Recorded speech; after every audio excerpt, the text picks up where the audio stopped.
Good morning MCL. नमस्कार दोस्तों, मैं मंगेश शेलार आपका होस्ट। आज के इस एमसीएल ट्रेनिंग सेशन में आप सभी का तहे दिल से स्वागत करता हूं और आशा करता हूं कि आप सभी स्वस्थ और मस्त होंगे। दोस्तों चलिए आगे बढ़ते हैं हमारे आज के इस सेशन की ओर, जहां पर हम जानेंगे हमारे अगले कार्यक्रम की रूपरेखा के बारे में। जी हाँ दोस्तों, आगे बढ़ने से पहले लेकिन मैं चंद महत्वपूर्ण बातें आप लोगों से शेयर करना चाहता हूं। दोस्तों यह वेबिनार एक टेलीविजन प्रसारण की तरह है, जिसमें आप सभी मुझे देख और सुन सकते हैं, लेकिन मैं आपको देख नहीं सकता। आप सभी से यह नम्र निवेदन है कि कृपया अपना अपना इंटरनेट कनेक्शन चेक कर लें। अपने साथ एक पानी की बोतल, नोटपैड और पेन रखें। और एक जरूरी सूचना दोस्तों, चैट बॉक्स में जो लिंक आप लोगों के साथ शेयर की गई है, उस लिंक के ऊपर जाकर आपका फीडबैक हमारे साथ शेयर करना न भूलिए। तो चलिए आगे बढ़ते हैं एमसीएल प्रोजेक्ट्स वीडियो के साथ।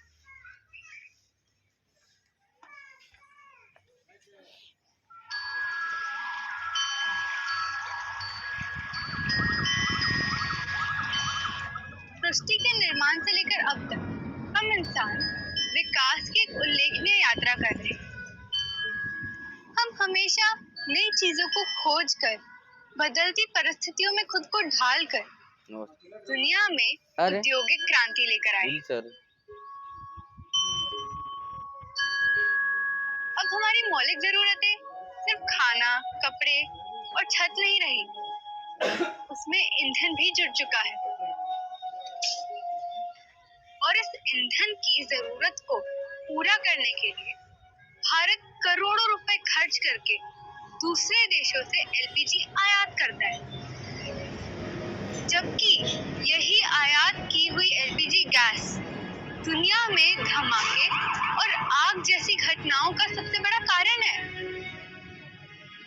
जान का धोखा मानकर भी जरूरतमंद जब एलपीजी खरीदने निकलता है तो एलपीजी के दाम आसमान छू रहे होते हैं। भारत में लगभग 43% घरों में खाना बनाने के लिए साफ ईंधन भी नहीं मिलता और इस आंकड़े में 75% घर गांव और छोटे शहर के हैं।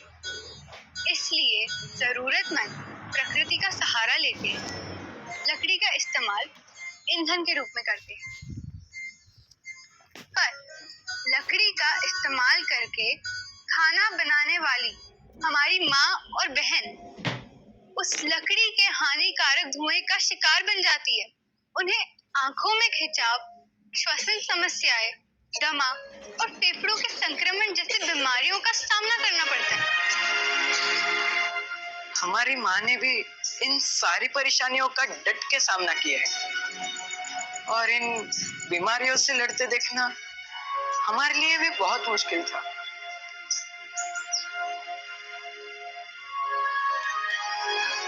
ये धुआं सिर्फ उनके नहीं बल्कि छोटे बच्चों और नवजात शिशुओं के स्वास्थ्य पर भी गंभीर परिणाम होता है। आईपीसीसी के रिपोर्ट्स के अनुसार पिछले दशक में पेड़ों को काटने से लगभग 40% ग्लोबल वार्मिंग का कारण रही है।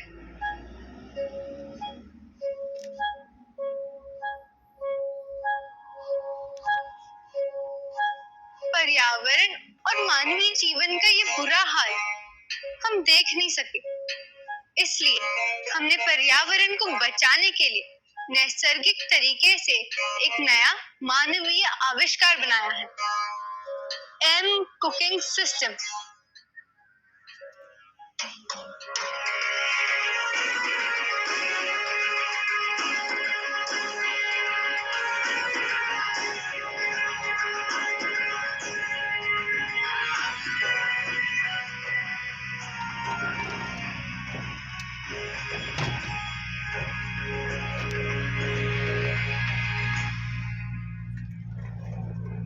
एमसीएल का एम कुकिंग सिस्टम दुनिया का सबसे सुरक्षित और भरोसेमंद ईंधन है।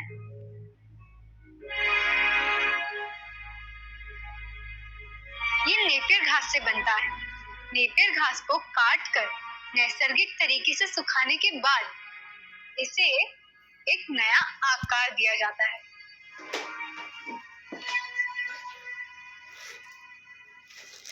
अब ये एम कुकिंग सिस्टम एलपीजी का स्थान लेने के लिए पूरी तरह सक्षम है। ये एलपीजी से सस्ता है। इसे इस्तेमाल करना बहुत आसान है। इसके इस्तेमाल से बहुत कम धुआं उत्पन्न होता है, जिससे घर की महिलाओं का स्वास्थ्य हमेशा अच्छा रहता है।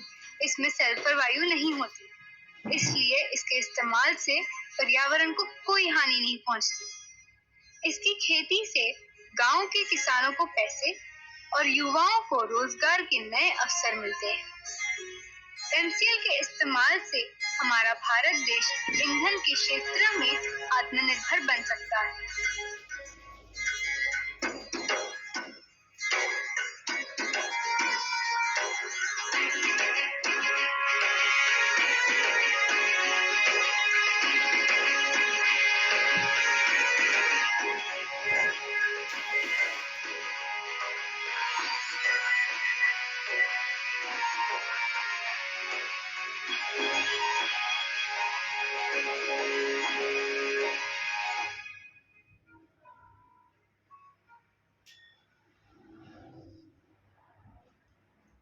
चलिए दोस्तों आगे बढ़ते हैं और अब मैं एमसीएल विजन, मिशन और कोर वैल्यूज पढ़ूंगा। आप सभी से ये गुजारिश है कि आप इसे मेरे साथ दोहराएं, जिसके लिए आप सभी के सामने एक स्क्रीन शेयर की जाएगी। तो चलिए पढ़ते हैं एमसीएल के लिए शपथ। मैं Mangesh Shelar Mira clean fuels limited का सदस्य हूं और अपने पूरे होशो हवास में हमारे संगठन के मिशन और विजन को हासिल करने में इसे सफलता दिलाने की शपथ लेता हूं। मैं एमसीएल के प्रत्येक सदस्य के साथ अपने परिवार के सदस्य की तरह व्यवहार करूंगा और एमसीएल में कभी भी किसी भी सदस्य के साथ उसकी जाति, धर्म, नस्ल, लिंग, संप्रदाय, बोली, शैली, मत और सामाजिक, आर्थिक तथा सांस्कृतिक अक्षमता के आधार पर भेदभाव नहीं करूंगा। मैं संगठन के मिशन को हासिल करने के लिए कड़ी मेहनत करूंगा और अपने संगठन को समृद्ध बनाऊंगा। मैं वादा करता हूं कि संगठन की संस्कृति की रक्षा करने के लिए सभी कर्तव्यों एवं जिम्मेदारियों को पूरी अखंडता, योग्यता और समर्पण के साथ पूरा करूंगा। मैं हमेशा एमसीएल के प्रमुख मूल्यों, नीति संहिता और आचार संहिता का पालन करूंगा और उसके खिलाफ किसी भी तरह के गलत आचरण के लिए हर कार्रवाई के लिए तैयार रहूंगा। मैं न्यायोचित आदेशों का पूरी ईमानदारी के साथ पालन करने और काम में किसी भी तरह की चुनौती का सामना करने के लिए तैयार रहने का वादा करता हूं। एमसीएल विजन 2030 तक भारत को ईंधन के क्षेत्र में आत्मनिर्भर बनाना। बस लक्ष्य एमसीएल एक ऐसी मूल्य श्रृंखला विकसित करने के लिए प्रतिबद्ध है जो ऊर्जा, पर्यावरण और आम लोगों को सशक्त बनाने के लिए समर्पित है।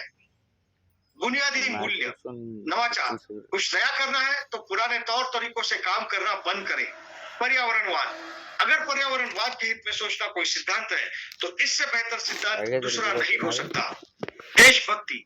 यह केवल भावना की बात नहीं बल्कि अपने देशवासियों की सेवा करने की योग्यता की बात है। नैतिक आचार संहिता। निष्ठा। हम अपने व्यवसायों में निष्पक्ष, ईमानदार, पारदर्शी रहेंगे और हम केवल सही काम करेंगे, भले ही कोई भी आसपास ना हो। जिम्मेदारी। हमें जो काम सौंपा गया है उसके लिए हम 100% उत्तरदायी होंगे। साथ ही हम अपने ग्राहक, कर्मचारी, सदस्य, पूर्तिकार और समुदाय सहित सभी हितधारकों के प्रति उत्तरदायी होंगे। अनुराग। हम हर कार्य को मन लगाकर पूरे ध्यान के साथ करेंगे ताकि हमारे उत्पादन, हमारे नवीनीकरण, हमारे परिचालन और व्यवसाय के काम में सबसे ऊंचा मानदंड और गुणवत्ता का पालन हो सके। आदर। अपने सभी हितधारकों के प्रति हम हमेशा विनम्र और भरोसेमंद बने रहेंगे ताकि अपने हर चरण में अपनी प्रगति कर सके। मानवता। हम अपने व्यवहार से यह दिखलाएंगे कि हमारा एक ही धर्म है, मानवता की सेवा। आचार संहिता। हमारे एमसीएल के मिशन को हासिल करने के लिए एमसीएल से जुड़े हर व्यक्ति को आजीवन इस आचार संहिता का पालन और प्रचार करना चाहिए। गोपनीयता अनुरक्षण। एमसीएल आपको बहुमूल्य जानकारी सिखाती है और बांटती है। उस गोपनीय जानकारियों को अपने परिवार के सदस्यों और करीबी दोस्तों सहित किसी भी व्यक्ति को नहीं बताना चाहिए। आपको जो डिजाइन, ड्राइंग और दस्तावेज बताए और दिए गए हैं उन्हें किसी भी व्यक्ति के साथ बांटने के लिए ईमेल न करें और ना ही इसकी फोटोकॉपी तैयार करें। जितनी जल्दी हो सके घमंड करना छोड़ दें। हमेशा शांत, विनम्र और सभ्य बने रहें। आलोचना, बुराई और परिवाद करना बंद कर दें। एमसीएल समुदाय में किसी भी व्यक्ति के बारे में बुरी बात न करें। एमसीएल के हितधारकों के बीच हर तरह के आर्थिक व्यवहार को लेकर हमेशा पारदर्शी बने रहें। याद रखें कि हमेशा धनराशि आपके द्वारा किए गए कष्ट की प्रतिफल होगी। किसी भी प्रकार के प्रतिस्पर्धी कारोबार, एमएलएम, धर्म या राजनीति को बढ़ावा देने वाली बातों की हमारे समुदाय में बिल्कुल भी अनुमति नहीं है। समय निष्ठा सफलता की कुंजी है। एमसीएल समुदाय द्वारा बुलाई गई हर बैठक के लिए सभी को समय पर उपस्थित रहना चाहिए। ज्येष्ठ और वरिष्ठ जनों के लिए आज्ञाकारी रहे। समुदाय के साथी सदस्यों, कनिष्ठों और महिलाओं की सुरक्षा करें। आपके साथ हर व्यक्ति को सुरक्षित महसूस होना चाहिए। वास्तविक और निष्ठावान प्रशंसा करें। हमेशा अपने आसपास के लोगों को उनके सकारात्मक गुणों की अन्वेषणा के माध्यम से प्रेरित करें और उन गुणों के बारे में सार्वजनिक रूप से प्रचार करें। समुदाय के साथी सदस्यों पर नजर रखें। यदि आपको कोई सदस्य नियमों का उल्लंघन करता हुआ नजर आता है तो कृपया इसे लिखित रूप से प्रशासन की जानकारी में लाने से न हिचकिचाएं। उल्लंघन करने वालों को सख्ती से दंडित, निलंबित, निष्कासित किया जाएगा। तो चलिए दोस्तों, आगे बढ़ते हैं हमारे आज के सुविचार यानी कि आज के हमारे थॉट ऑफ द डे के साथ। और आज का हमारा थॉट ऑफ द डे है, hardships, heartbreaks and hustle are the growth phase of success. जी हाँ दोस्तों, कठिनाइयां, दिल टूटना और भागदौड़ यह सफलता के चरण है। दोस्तों, इनसे गुजरने के बाद ही सफलता हासिल होती है। तो चलिए दोस्तों, आगे बढ़ते हैं और आमंत्रित करते हैं हमारे अगले स्पीकर को।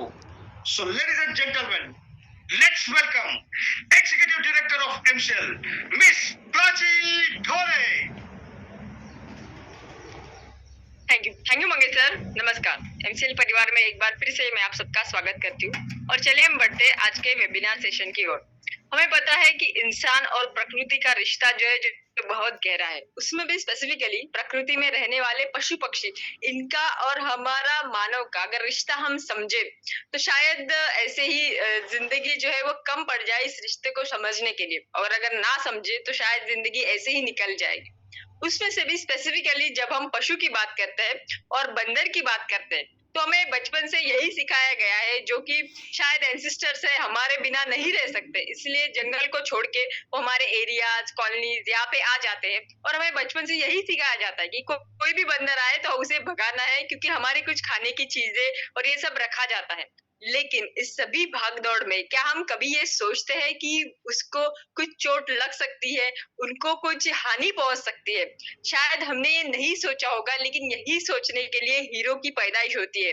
और आज की जो कहानी है वो है हरियाणा में रहने वाले, जिनका नाम भी पवन है, तो पवन शर्मा, जिनको मंकी सेवियर ऐसे भी बोला जाता है, जो भारत के इकलौते मंकी सेवियर है जिनका काम सिर्फ यही है कि बंदरों को बचाना और उनकी देखभाल करना।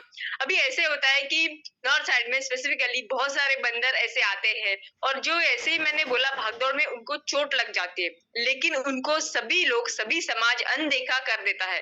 बट ये इंसान ऐसे है कि जिन्होंने, जो बंदर है, उनको जब भी चोट लगती है ये उनकी मरहम पट्टी करते हैं। मरहम पट्टी करने के बाद में वो उनको अपने साथ अपने घर पे रखते हैं और जब उनको लगता है कि ये सब सही हो गए तब उनको वो जंगल में छोड़ने जाते हैं। लेकिन इसमें भी एक बहुत ऐसा इंसिडेंस होता है कि जब भी वो उनको जंगल में छोड़ने जाते हैं वो उनको छोड़ते नहीं है, वो यही उनके साथ में रहना पसंद करते हैं।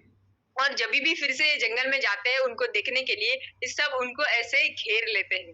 अभी ऐसे करते वक्त हमें ऐसा कभी हुआ है कि इनको खुद को भी चोट लगी है, कभी इनको कुएं में 100 फीट नीचे जाना पड़ा बंदर को निकालने के लिए, कभी बिजली की जो तार है उसको वो बंदर लटक के उनको चोट लग जाती है। तो ऐसे सभी कठिनाइयां से बाहर जाके इन्होंने आज 1000 से भी ज्यादा बंदर इनके साथ में रहते हैं। इनका जो शेल्टर है वहां पे वो उनके साथ में रहते हैं। लेकिन ये सब करते वक्त जब इंसान एक अपना लक्ष्य लेके चलता है तो बहुत कठिनाइयां इनके सामने भी आई।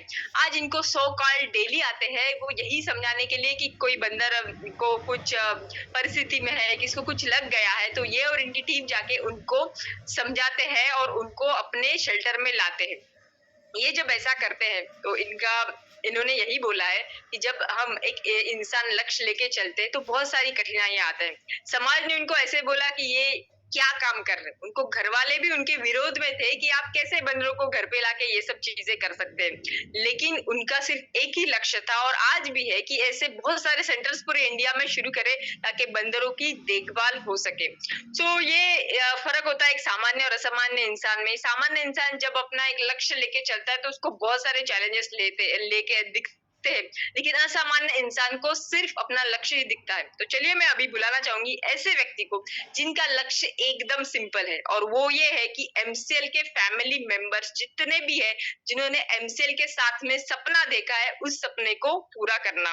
और आई अंडरस्टैंड टुडेज डे कि वो ये क्वेश्चन पूछने का कि क्या वो सपना पूरा हुआ। तो चलिए वही सुनने के लिए अभी मैं बुलाना चाहूंगी हमारे एमसीएल के MD and CEO doctor Shyam Golab sir. Thank you.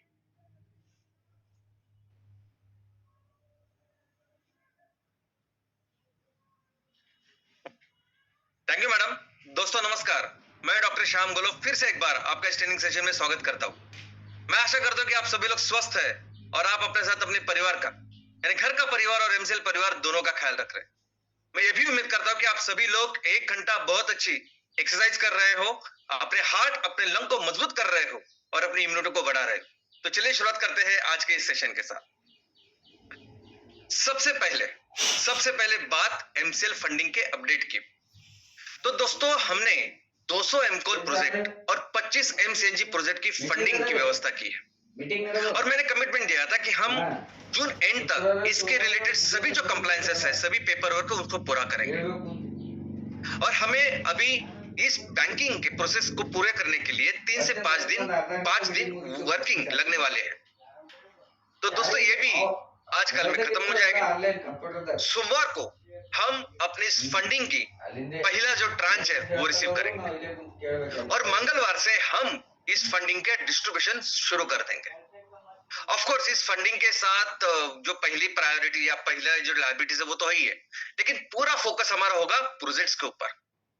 और दोस्तों ये जो फंडिंग है ये फर्स्ट राउंड ऑफ फंडिंग है। आने वाले दिनों में फंडिंग ये कंटिन्यूस प्रोसेस होने वाला है। हमारे जितने भी प्रोजेक्ट्स हैं, हर प्रोजेक्ट्स के लिए फंडिंग की व्यवस्था ऐसे ही उस प्रोजेक्ट्स के पहले ही हम करते रहेंगे। तो सिर्फ 2 दिन के बाद अभी इस फंडिंग की शुरुआत होगी।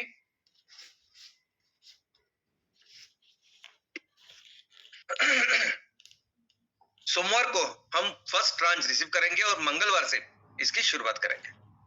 दोस्तों अभी जो फोकस होगा ना वो फोकस सिर्फ और सिर्फ होगा ये बिजनेसेस एस्टेब्लिश करने के लिए।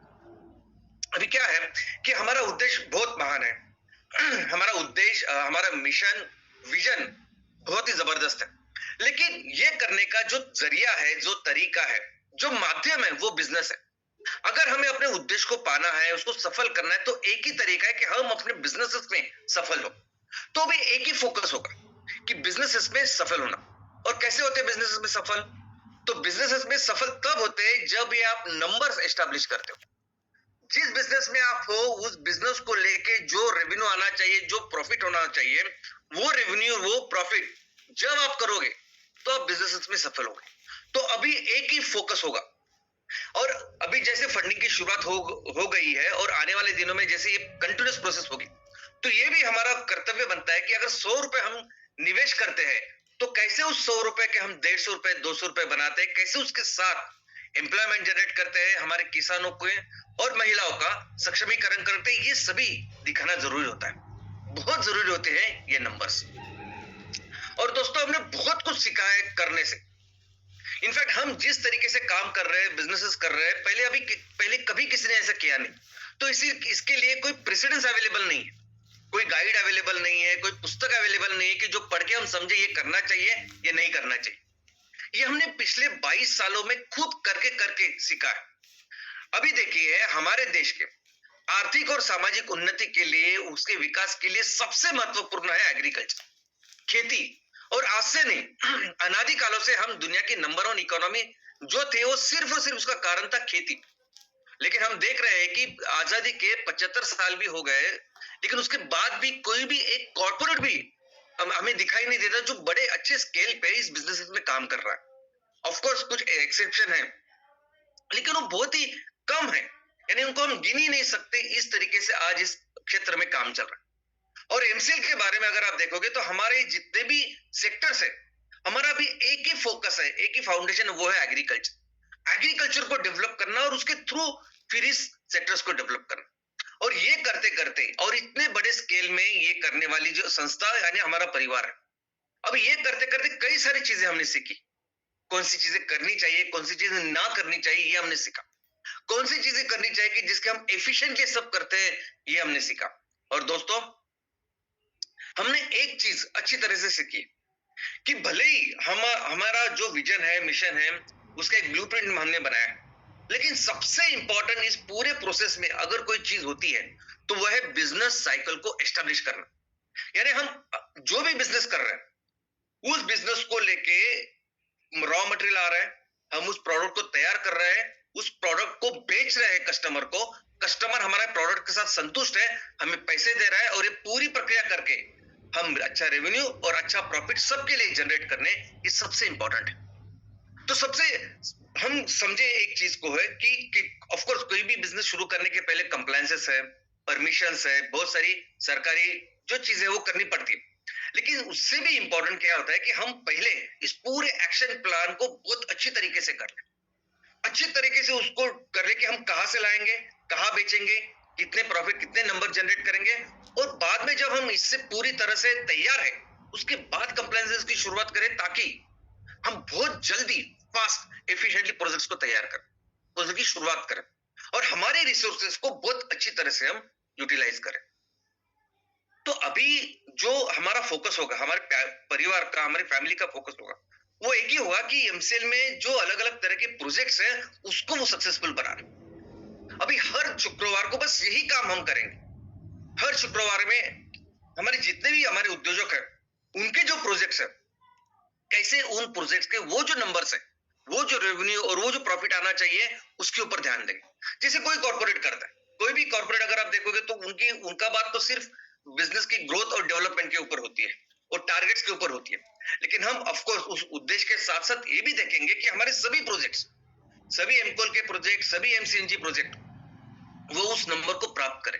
लेकिन सिर्फ इतना ही नहीं, एमवीपी की भी उनकी अपनी खुद की एक बिजनेस अभी रोड मैप तैयार होगा, एक उनका एक्शन प्लान तैयार होगा। तो हर एमवीपी उद्योजक अपने आप में वो बिजनेस को सक्सेसफुल पर चलाए, उसके वो जो रेवेन्यू, उसकी जो नंबर्स है, वो जो हम तय करेंगे उसको अचीव करें।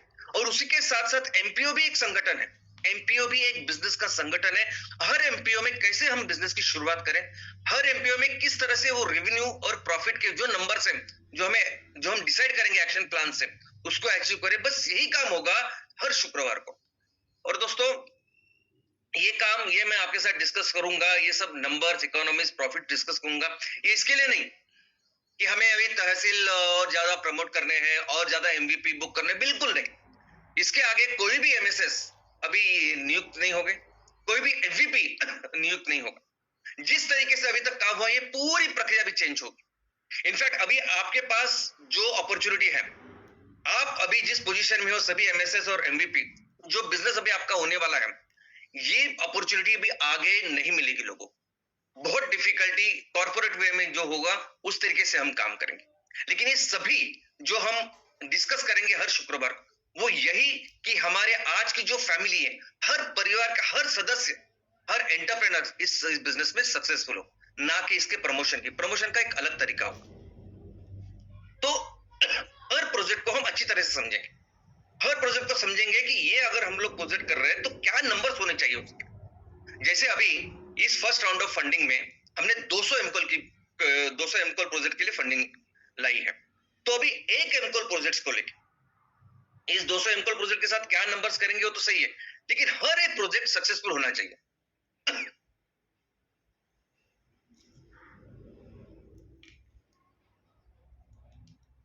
उसके ऊपर काम करेंगे। तो अगर एमकोल प्रोजेक्ट को समझना है, उसके ऊपर काम करना है, तो बहुत जरूरी है समझना है कि उसके प्रोडक्ट को, इनफैक्ट किसी भी बिजनेस में बहुत जरूरी समझना है उसके प्रोडक्ट को, कौन सा प्रोडक्ट, कौन सी वस्तु या कौन सी सेवा हम तैयार कर रहे हैं, क्योंकि उसके ऊपर ही पूरा बिजनेस होता है। और दोस्तों, एमकोल के बारे में मैं आपको बताना चाहता हूं कि एमकोल एक जबरदस्त प्रोडक्ट है। इनफैक्ट एमकोल एक ऐसा प्रोडक्ट है कि इसे एक सिंगल प्रोडक्ट की वजह से हम सभी लोग मिलके भारत की नंबर 1 कंपनी बन सकते हैं, सिर्फ एक इस प्रोडक्ट की वजह से।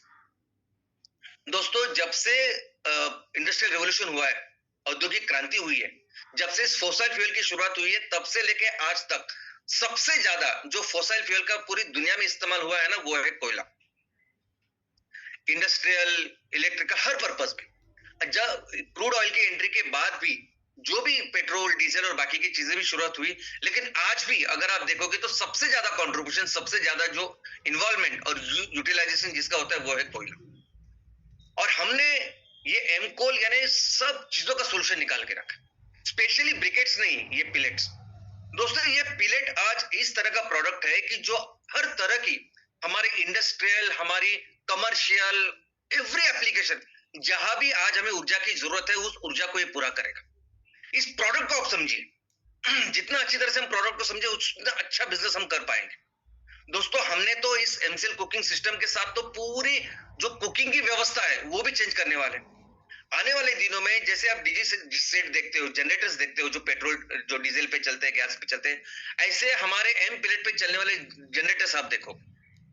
इनफैक्ट जब आप इसके बारे में पढ़ाई करोगे, सभी एमएसएस, एमवीपी, जब इस प्रोडक्ट के बारे में समझोगे, तो हो सकता है कि आप अपने तहसील में, अपने जिले में, अपने आजू बाजू में जितने भी ऊर्जा की जरूरत हो, कई सारे एप्लीकेशन आप समझ सकते हो कि वहां कर सकते हैं। कई सारी जगहों से पेट्रोल, डीजल, एलपीजी की जरूरत है, उसको हम निकाल सकते हैं हमारी इस एमकोल की वजह से। इनफैक्ट जब इसके बारे में पढ़ाई करेंगे तो हमें ये भी पता चलेगा कि इसका कितना एक्सपोर्ट पोटेंशियल है। इस यूरोप में, अमेरिका में तो वो कई सारे ऐसे प्रोजेक्ट्स हमें करने होंगे जो 100% एक्सपोर्ट ओरिएंटेड रहेंगे।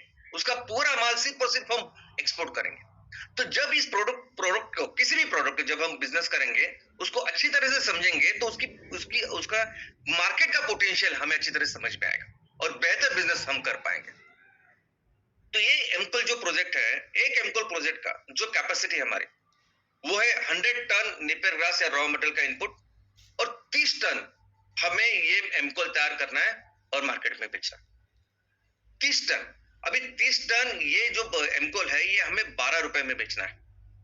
अभी 12 रुपए प्रति किलो, ये बहुत ही किफायती दाम है। आज कौन बायोमास ब्रिकेट बना रहा है, वो लेके वो ब्रिकेट, उसके साथ बिल्कुल कंपैरिजन मत करिए। हमें इस एमकोल के साथ हमें एक बिटुमिनस कोल, एलपीजी, कई जगह पे डीजल, इसको रिप्लेस करना है। तो उसके कंपैरिजन में अगर आप देखोगे, और एज अ ब्रांड, कभी आपने सोचा था कि 1 लीटर पानी 20 रुपए में बेचा जाएगा? तो जब ब्रांड करके, जब एमसीएल करके हम सब मिलके काम करेंगे तो 12 रुपए नहीं, आने वाले दिनों में 15, 18, 20 रुपए प्रति किलो हम इसको बेचेंगे। लेकिन 12 रुपए की भी अगर हम बात करें तो 12,000 रुपए पर टन हो जाते हैं। 30 टन माल तैयार करना है और उसको बेचना है, यानी दिन का 3,60,000 रुपए, ये हमारा रेवेन्यू है। तो ये हमारा नंबर है, ये हमारा टारगेट है जो हमें करना है। वो हर 200 जो लोकेशन हम लोग काम करेंगे वहां करना है, बस उसी की चर्चा करेंगे हर शुक्रवार ही। और ये जो प्रोजेक्ट है वैसे तो साल के 365 दिन चले, हर दिन चलेगा ये, लेकिन चलो हम वर्किंग के लिए हमने सिर्फ 330 दिन पकड़े। इनफैक्ट हर दिन की जो कैपेसिटी है 30 टन पर डे आउटपुट की हम लोग बात कर रहे हैं, लेकिन जो मशीनरी से पूरी सिस्टम जो अभी व्यवस्था होगी वो 2 टन पर आवर की है। 1 घंटे में 2 टन, 24 घंटे में 48 टन, 20 घंटे भी हमने चलाया तो 40 टन, लेकिन हम बात किसकी कर रहे हैं? 30 टन की। तो जो इंस्टॉल कैपेसिटी ज्यादा होगी, लेकिन जो हमें काम करना है, जो नंबर्स अचीव करने हैं, वो वर्केबल होंगे, ताकि हम हर परिस्थिति में उसको अचीव कर पाए। ऐसे वो नंबर्स है जो हमें करना है। तो 30 टन पर डे करना है और हमने सिर्फ 330 दिन इसकी वर्किंग पकड़ी है, तो 11 करोड़ 88 लाख का ये रेवेन्यू होगा।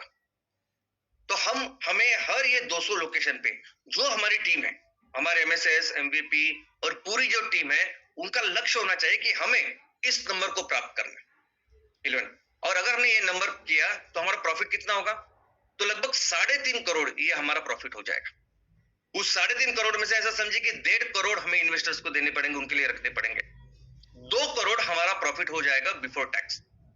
और अभी ये 2 करोड़ में ऐसा समझिए कि अगर एमएसएस 10% अगर उसकी इक्विटी है तो 20 लाख उसके पास है, लेकिन सिर्फ 20 ही नहीं, अभी ये जो प्रोडक्ट हम बेचेंगे इसकी एक मार्केटिंग कॉस्ट है। जब 11 करोड़ 88 लाख का हम प्रोडक्ट बेचेंगे तो मिनिमम 5% है उसकी मार्केटिंग कॉस्ट।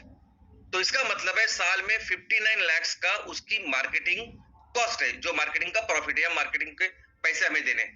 और ये जो प्रोडक्ट है ना, ये प्रोडक्ट ऐसा समझिए कि ऐसे नहीं कभी कभी हम लोग कस्टमर को लगेगा।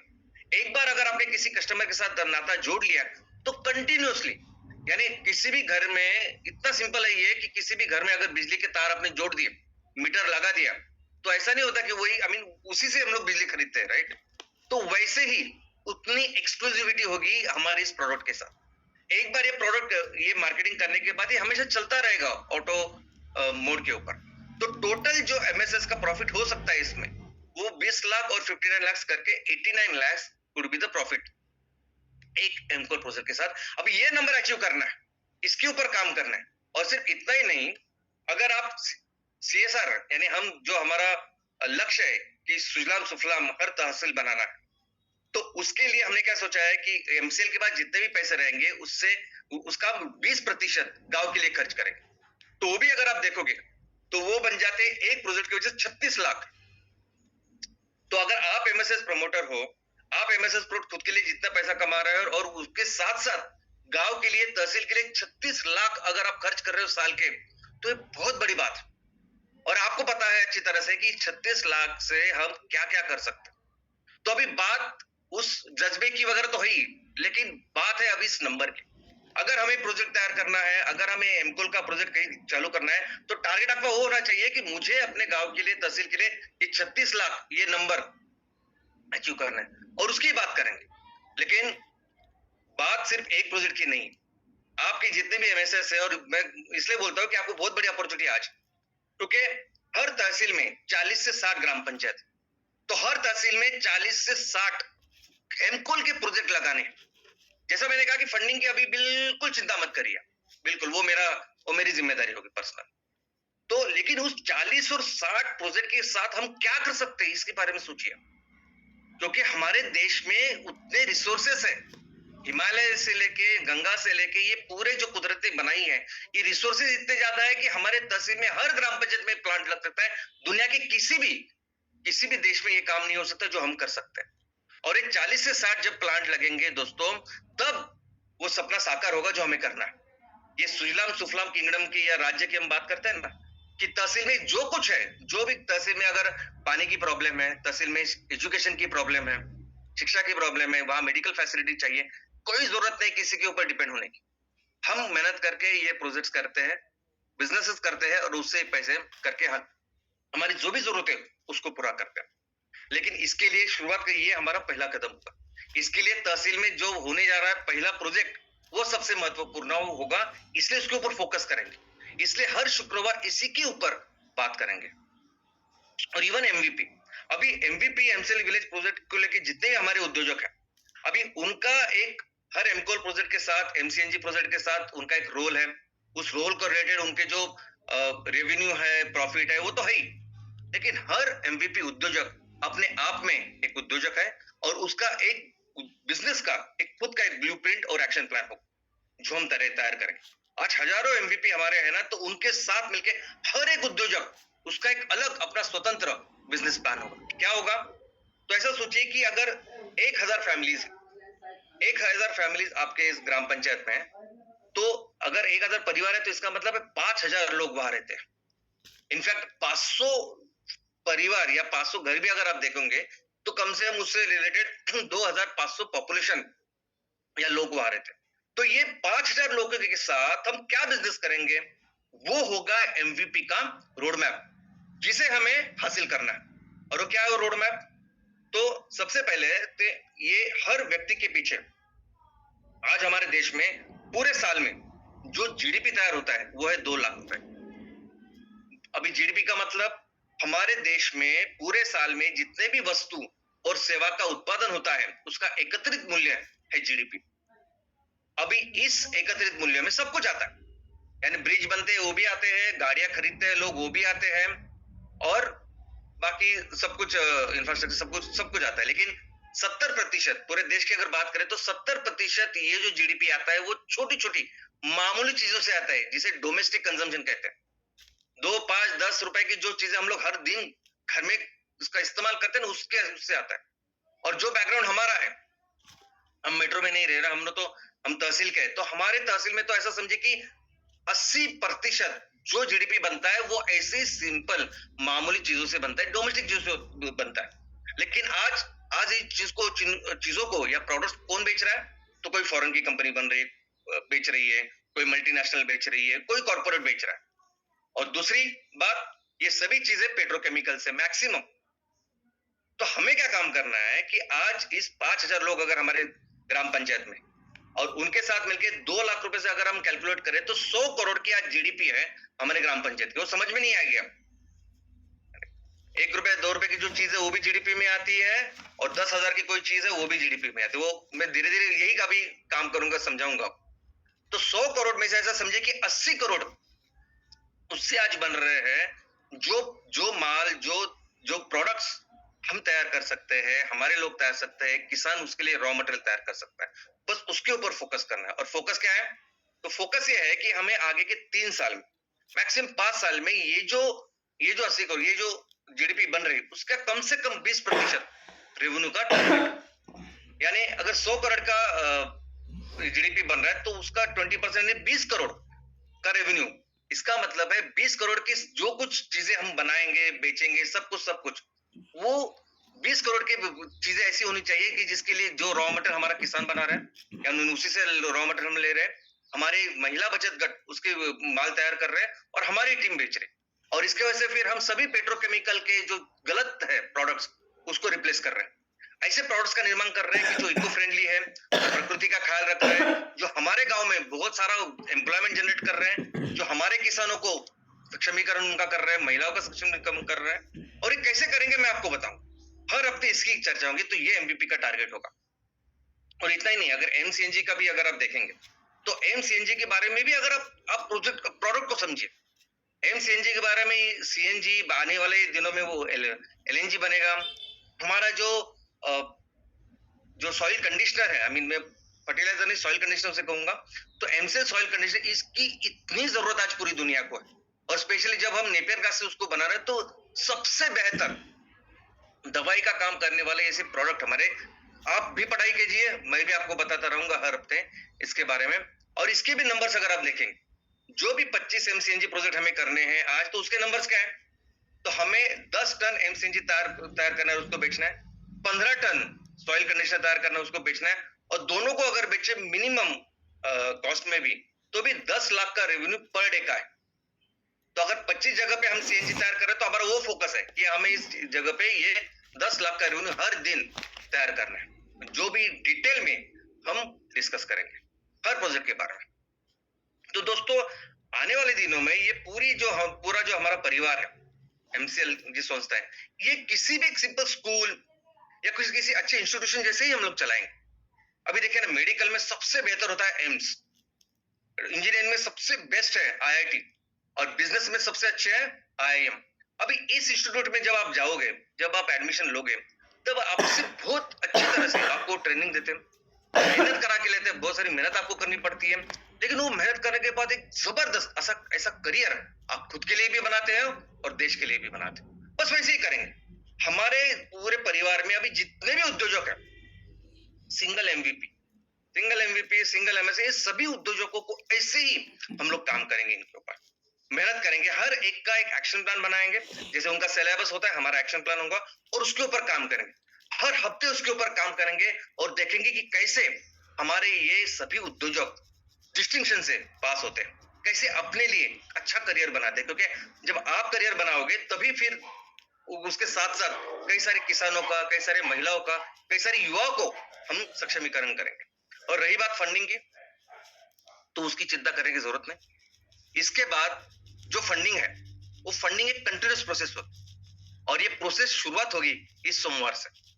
सोमवार को हम पहला ट्रांच रिसीव कर रहे हैं, मंगलवार से हम ये फंडिंग की डिस्ट्रीब्यूशन शुरू कर देंगे, और उसके बाद आपके सामने होगा सब कुछ चीज।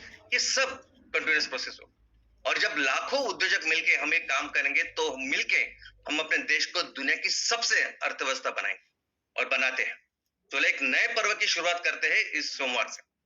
जय हिंद, जय एनसीएल।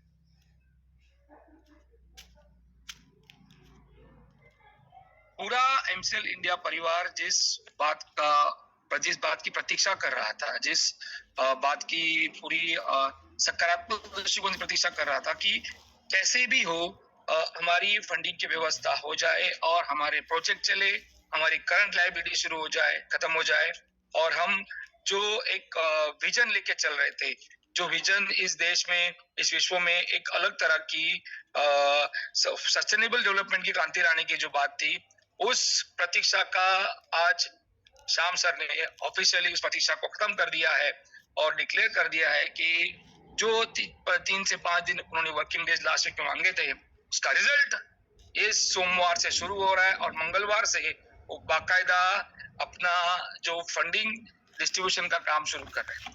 तो गुड मॉर्निंग एमसीएल इंडिया परिवार, और एक फ्राइडे वेबिनार श्याम सर ने फिर से एक बार ना फंडिंग की बात की। उन्होंने साहब ने बताया कि किस तरह से आगे जाए।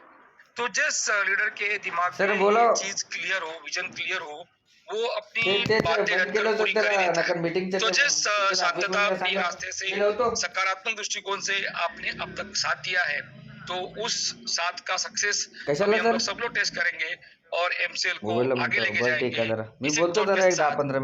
ना की फंडिंग की व्यवस्था के साथ, बट आने वाले प्रोजेक्ट्स